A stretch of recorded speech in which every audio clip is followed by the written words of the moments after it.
word comes to us from the Old Testament book of 1 Kings. It's found at chapter 18, verses 41 through 46. 1 Kings, chapter 18, verses 41 through 46. Again, I'll be reading from the New International Version, so yours sounds a bit different from mine. That's the reason.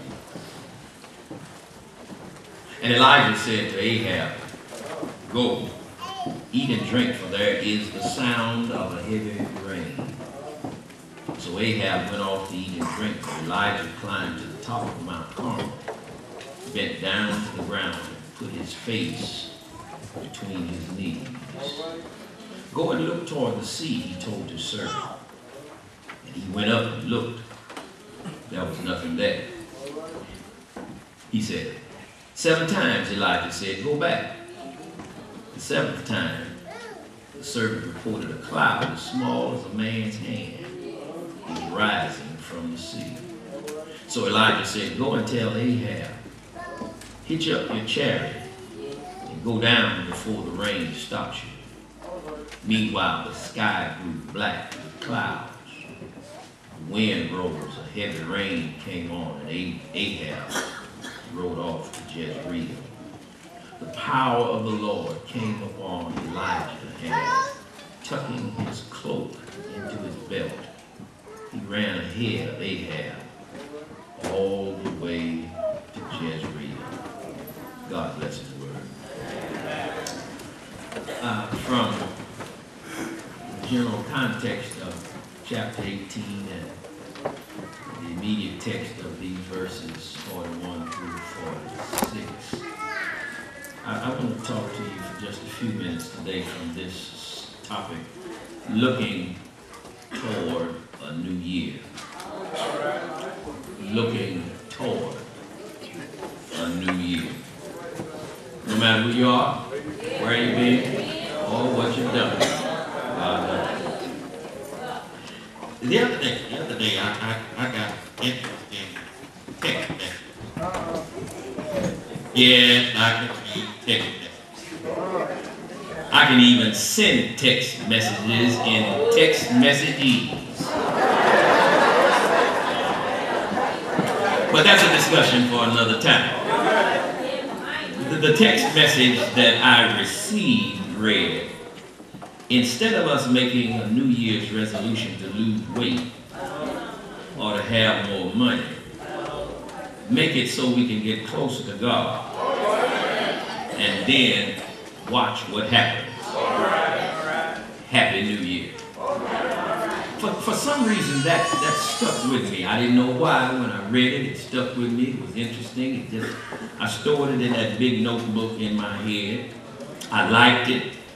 And when I started preparing for today's sermon, that text message came to my mind. And I think it came to my mind because it really summed up what I wanted to share with you on this last Sunday in 2008. How are you looking back at 2008 in your relationship with God? Now, I know everybody in here, just about everybody in here, can look back and see how much money you ain't got or that you wish you had, or how much debt you are still in instead of being out of it. I understand all of that, but how are you looking back at 2008 in terms of your relationship with God? I think I can take this thing home.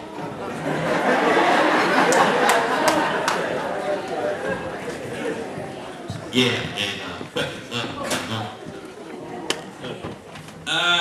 whether you look back and point to some progress that you made, or whether you look back with thoughts of what might have been, realize this: even though you can't go back and make a new start, you can make a new start from this point. You can't go back and undo anything that you did, but you can start doing something right now. Today, I don't want to talk so much about looking back. I want to concentrate on looking forward. It's not so much about the victories, defeats, and the disappointments of days gone by. It's about what God has in store for us in the days ahead.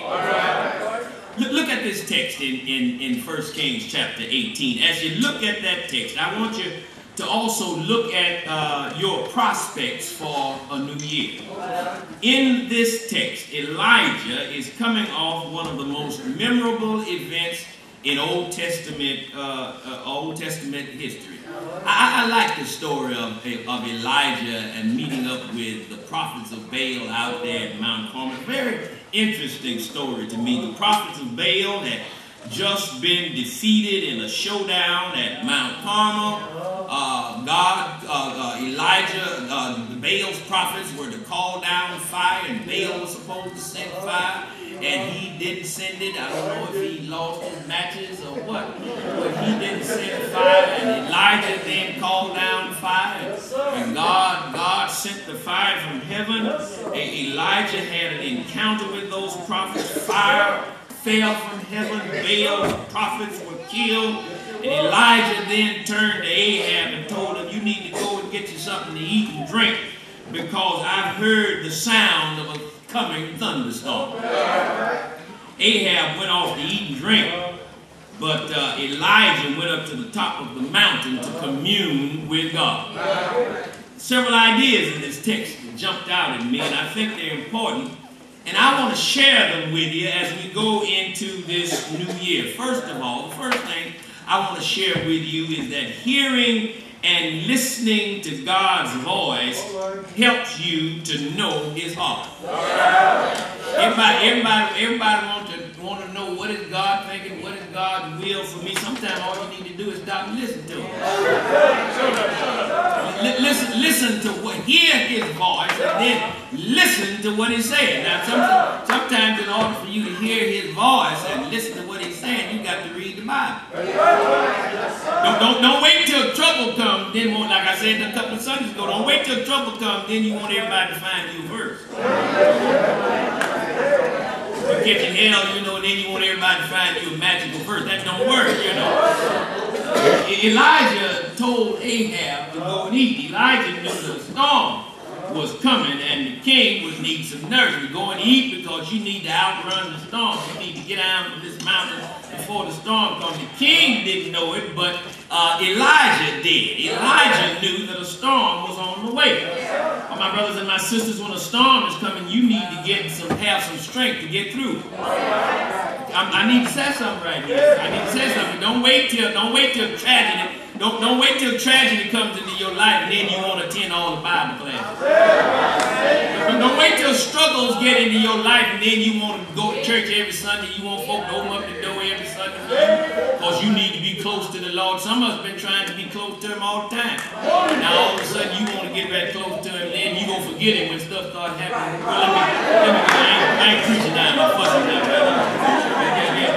You need strength to get through the storm. As we prepare to go into and through the year 2009, we need to get ready for the uncertainties and the unknown.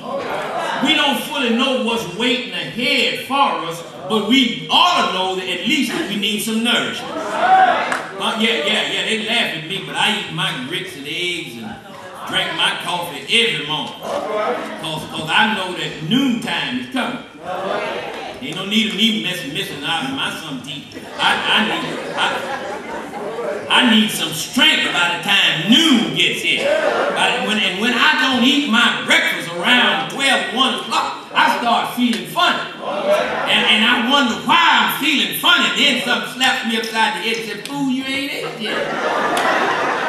Some of us try to go through life and face all of the problems of life, and we have not been nourished by God. And then we try to wonder what's going on. What Elijah told Ahab was not based on what he saw with his natural eyes. Yet it was something that he knew was going to happen. He knew it because he was listening to God. Hearing listening to God's voice in the coming year must take on a priority.